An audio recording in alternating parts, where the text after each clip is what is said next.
I don't want to expect to do what is possible. I want to do what is needed to be done. मैं वो नहीं करना चाहता जो हो सकता है, मुझे वो करना है जिसे करना चाहिए।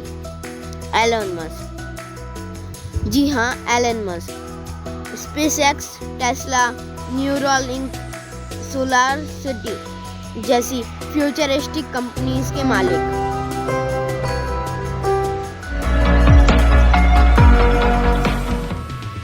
वर्ल्ड रिचेस्ट पर्सन की लिस्ट में इनका नाम दूसरे नंबर पर आता है, जेफ बेजोस के बाद, जो कि अमेज़न कंपनी के मालिक हैं। अब इनकी दिमाग की सोच, इनोवेटिव सोच, यहाँ से आप अंदाज़ा लगा सकते हैं कि इन्होंने 10 साल की उम्र में इतनी बुक्स पढ़ ली थी कि जो एक ग्रेजुएट भी नहीं पढ़ पाता। फिर उन्होंने जब ये यंग हो गए, एक कंपनी शुरू करी जिसका नाम था Zip2 में उनके जो बोर्ड ऑफ डायरेक्टर्स थे, उन्होंने इन्हीं की कंपनी से निकाल दिया 22 मिलियन रुपए देकर। लेकिन ये पैसे काफ़ी थे उनकी नई सोच को जन्म देने के लिए। फिर उन्होंने X.com को लॉन्च करा। X.com की नाम की कंपनी जो ये शुरू हुई वो एक मनी ट्रांसफरिंग की कंपनी थी, और ये फिर कोलैबोरेट हो गई कन्फिनिटी इंक के साथ 1999 में, और वो पेपैल बन गई। आफ्टर दिस, इसके बाद जब उनकी नई शादी हुई थी, जब वो हनीमून में गए थे, जब उनके पीठ पीछे उन्हें फिर से अपनी कंपनी पेपैल से निकाल दिया गया था। और लेकिन इस बार उनके शेयर बहुत सारे थे, इसलिए उन्हें $168 मिलियन मिले। चाहते तो वो बैठकर इसे खा सकते थे, लेकिन नहीं, उन्होंने एक दिमाग लगाया। इस पैसों को उन्होंने घर में नहीं रखा, इसकी वजह वो अफ्रीका से रशिया गए और उन्होंने अपने बचपन के इंटरेस्ट को जगा कर उन्होंने रशिया वालों से कहा कि मुझे एक रॉकेट बनाना है, कितनी लागत आएगी। तो रशिया वालों ने कहा कि भाई $8 मिलियन आएंगे। तो वो बोलता है ये तो बहुत ज़्यादा है, इतने में तो बहुत ज़्यादा हो जाएगा।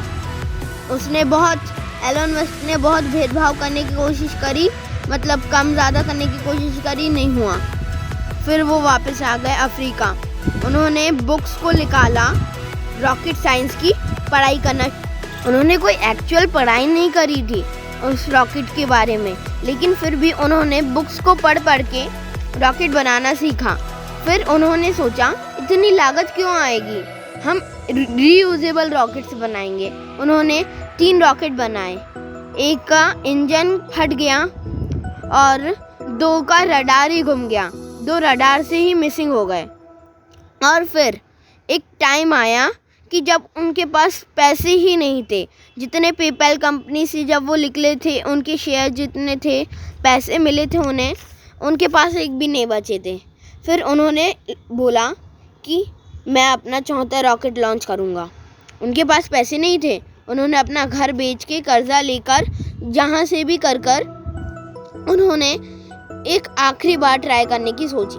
बोले कि लास्ट बार तो मैं ट्राई करूँगा। फिर उन्होंने किराए के घर में रहना शुरू करा और वो रॉकेट बनाना शुरू कर दिया। लेकिन जब 4थी बार रॉकेट बना तो वो सक्सेसफुल हो गया, उसने सक्सेस के आसमान को चूम लिया।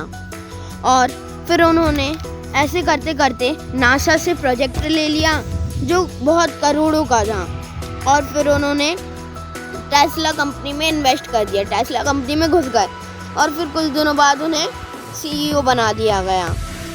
वहाँ पर उन्होंने सोचा कि हम इलेक्ट्रिक कार्स बनाएंगे। इलेक्ट्रिक कार्स वो भी एक फ्यूचरिस्टिक चीज़ थी, लेकिन उन्होंने हार नहीं मानी। उन्होंने 2 बार बनाया। पहली बार तो वो अपने से डबल कीमत की बन गई, उन्होंने जितना सोचा था वो चली नहीं। दूसरी बार थोड़ी सी कीमत कम हुई, लेकिन इतनी ज़्यादा भी नहीं कि लोग खरीद लें।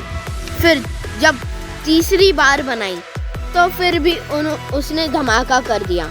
वो रेंज में आ गई और इतनी बिकी कि टेस्ला कंपनी बहुत आगे पहुंच गई।